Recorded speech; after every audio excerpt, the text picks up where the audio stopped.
Hello, traders. FX Pip Collector here. Today is Thursday, February 13th, and this is my PM video where we do a quick recap of the euro dollar on the 1 hour time frame.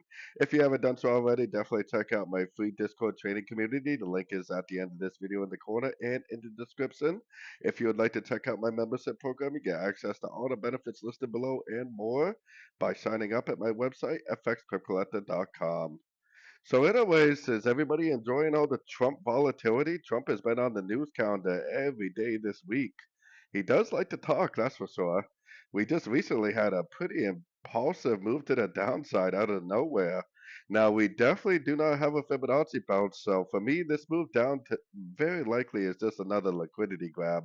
It's probably just another trap for the bears. Now, it possibly could drift down a little bit. It might even end up making a proper crescent to this move up right here, maybe something like this.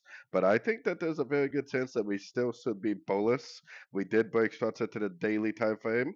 The trend is technically up on the daily, so there's a very good chance that anything we see to the downside is just a correction to the uptrend. I'm definitely still looking at this as a possible wave one, possible wave two, and we are likely in a wave three.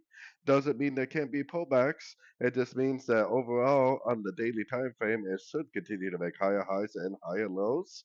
If it's a wave three, over probably the next several weeks and months. So, anyways, don't forget to join my free Discord trading community. And as always, thank you for watching and happy trading.